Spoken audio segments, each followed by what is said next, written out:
выведено. Было выведено.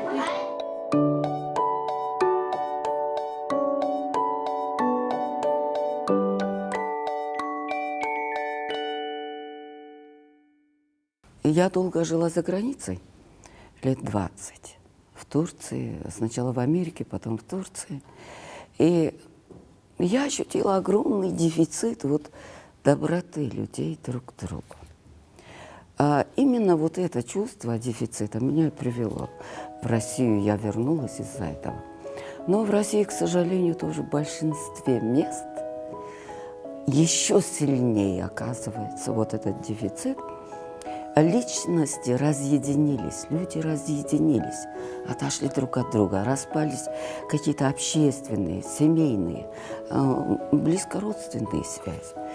И вот когда вот все это уже до меня, вот депрессия уже какая-то у меня была, я не знала, работать мне или нет, создала театр в Моздоке, прокрутила репертуар год.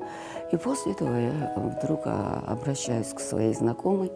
Она говорит: вы знаете, есть работа, есть замечательные люди вот в Чеченской Республике.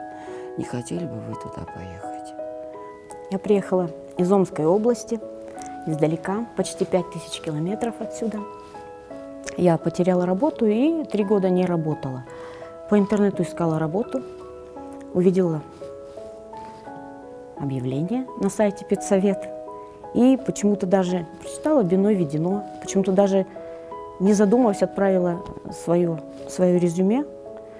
И только тогда до меня дошло, что это Чеченская Республика. Больше всего меня волновало то, какая здесь обстановка. После разговора с Лавдием Баймудиновичем все опасения отпали, и я приехала сюда. Сейчас именно в этой школе, в этом селе я проживаю с января 2014 года. Но до войны я прожила здесь 10 лет в Чечне. И работала тоже и в Ножертовском здесь районе, и в Шелковском районе. Перед войной уехала. Ну и если еще учесть, что у меня отец ингуш, наверное, зов крови, потому что мне пришлось в жизни побывать в разных местах, поработать во многих местах, за границей, в России. И нигде я не чувствовала себя тихо, спокойно, что это мое. Вот работаю и думаю, нет, это не мое. А вот сюда приехала, это мое. Я вообще родилась в семье атеистической. У меня отец был замминистра легкой промышленности Белоруссии. И мама инженер, тоже начальник была. Они все были партийные.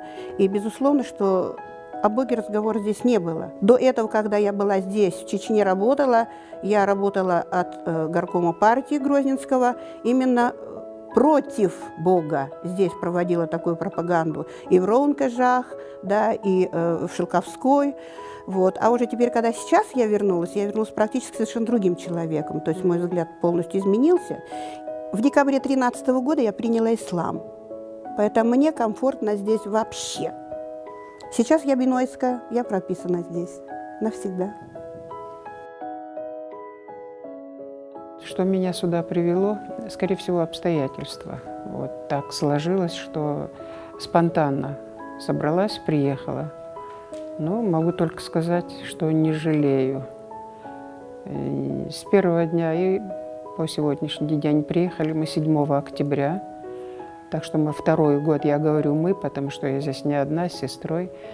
Вот. И если бы что-то было не так, мы бы 2-й год обучения здесь не проходили. Но если еще учесть, что это у меня 51-й год работы, то можно понять, что, наверное, понравилось.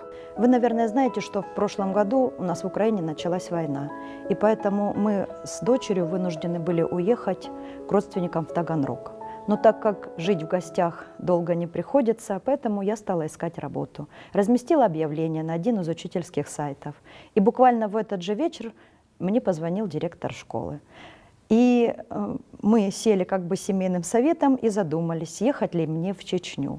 Предложение было очень хорошее. Сразу были описаны условия работы, условия проживания. И когда я описала это своим родственникам, мне сказали: да, конечно, едь. А куда? И когда я назвала Чеченская Республика, конечно, все очень удивились и не сильно обрадовались. Хотя потом все взвесив, единственным моим загвоздкой вот такой ехать или не ехать было то, что у меня взрослая дочь, 10-классница. И наслышав когда-то давно о том, что здесь очень любят воровать невест, вот это было единственным минусом в том, что я сомневалась, ехать или нет. Но потом, поговорив с учительницей, которая жила здесь и работала, я поняла, что ничего здесь страшного нет, никто мою дочь насильно замуж не возьмет. И мы сюда приехали, и ни разу не пожалели. Приехав из промышленного города, где из окна можно было видеть только терриконы и дым из заводских труб, мы очень обрадовались тому, что теперь из нашего окна можно было видеть те горы, о которых я детям рассказывала на географии, но никогда их не видела вживую. И когда я детям рассказывала о том, как течет горная река, и ни разу ее не видя, теперь они вместо меня это мне рассказывают. И до этого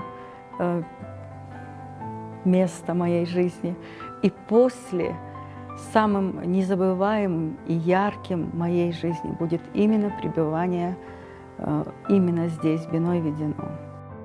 Скажу сейчас впервые это слово «чудо», слово «свет». Станьте, люди, павшие, живые, станьте, дети бурных наших лет, станьте, сосны векового бора, станьте, распрямите стебли трав, станьте все цветы и встаньте горы, небо на плечах своих подняв. Встаньте все и выслушайте стоя.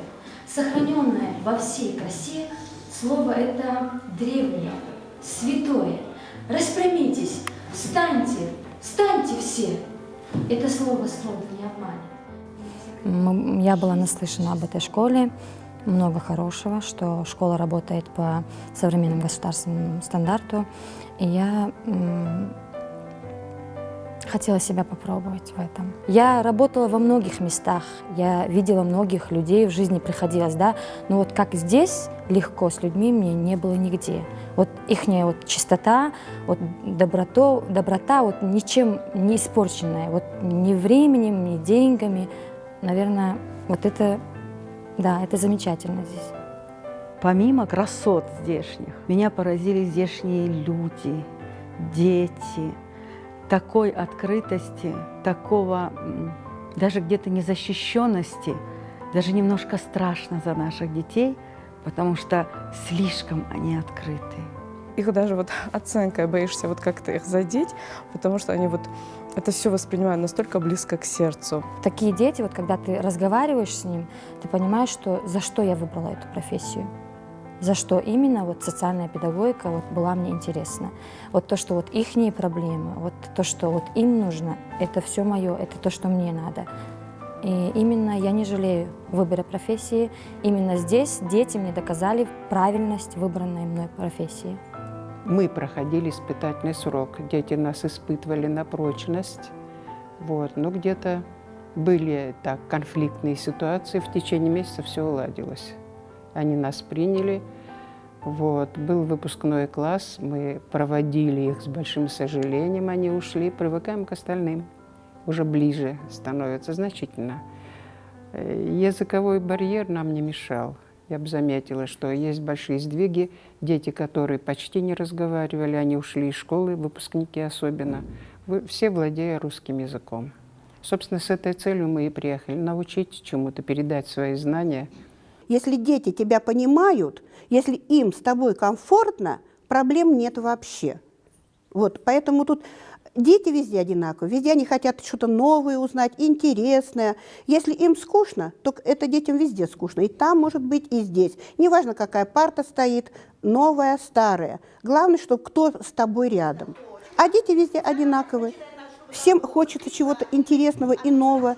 И если что-то человек много знает и что-то может, и может им дать и показать, то они за тобой побегут. Вот в этом плане. И я очень переживаю, чтобы дети действительно знали русский язык, умели им пользоваться, говорили не просто по надобности, а по движению души, чтобы они чувствовали красоту этого языка. Для меня это цель моего пребывания здесь. И вы знаете, Действительно, вот здесь детей есть чем заинтересовать, тут тоже удивительно. И оборудованные вот эти классы, это просто вот прелесть, это можно мечтать, наверное. Сама родом я тоже из Дагестана, вы знаете, там, наверное, действительно можно мечтать о таких условиях. Я говорю, не может быть, чтобы в таком где-то в селе, где-то в горах была такая школа. Он говорит, да, это школа, ты еще не была внутри. Зашли, встречают нас очень хорошо, тепло. Прошла я по кабинетам. Я говорю, я не смогу здесь работать. А она говорит, как, короче, что, из-за чего ты так решила? Я говорю, здесь такие доски, здесь лингофонный кабинет, я никогда это не видела. И все-таки как-то я подумала про себя, а может мне надо научиться, может это мой шанс как бы. Я очень люблю детей, но иногда бывает вот боязнь, а вдруг я что-то не так делаю? Может, я им не могу вот дать то, чего могли бы дать другие. Бывают и такие вопросы. Не всегда же все получается, просто главное желание, а все остальное уже будет. Коллектив. Мне очень понравилось, как меня приняли. Не знаю, мне здесь все нравится, меня все устраивает. Очень, конечно, пока все нравится, действительно. Вот, может, такого и не бывает, но все-таки оно пока так. Если была бы в жизни вот взять, вырезать место и вставить куда-то, я взяла бы, вырезала бы и вставила бы в Дагестан. Вот до такой степени я вот хотела бы забрать всех этих людей. Это, наверное, именно люди, вот какие положительные. Кому я не говорила, что я еду в Чечню, все говорят, боже, куда ты едешь? Ну, сами понимаете, что все это, вот, средства массовой информации, все это подогревало как бы вот эти наши опасения. Вот. Но приехав сюда, я ощутила, что действительно здесь очень спокойно, такой благополучный регион. Я почти всей семьей здесь, потому что здесь со мной моя дочь, ей сегодня, кстати, 13 лет, она учится в 7 классе. Я надеюсь, что именно будучи здесь, пребывая здесь, она вырастет скромной, воспитанной, во всех смыслах полезной и нужным человеком обществу. Вот, я надеюсь, что я рада, что вот она сюда попала, в это место. Это благодатное место. Вот именно для того, чтобы человек рос. Я всегда любила чеченцев за гордость, за устойчивость. Мы так привыкли, что они такие сильные, жестокие даже, да? Нет, ничего подобного. Я Салавата Баймудиновича увидела, и все. И после этого уже другие люди пошли. Они мягкие, отзывчивые. Вот ночью жена Салавата Баймудиновича, Раиса, ночью сквозь вот эти могилы готовила, несла мне еду. Чеченки мне несли, у кого что есть, кто сметану, кто сыр. Они не давали мне тут умирать никак с голоду. Ну, то есть я увидела тот отсутствие того дефицита, вот этого вот доброты друг к другу человеческой, вот древней какой-то, что осталось там в легендах у нас, вот это я увидела. Понимаете, до слез эти люди трогают. Не потому, что я у вас нахожусь, я завтра уеду, я поеду, я, может, и за рубеж уеду, не это. Но я горжусь тем, что вы у нас есть, чеченцы, что вы вот это сделали. Не теряйте, пожалуйста. Вот это вот продолжайте и распространяйте себя. Мы любим вас и гордимся вами.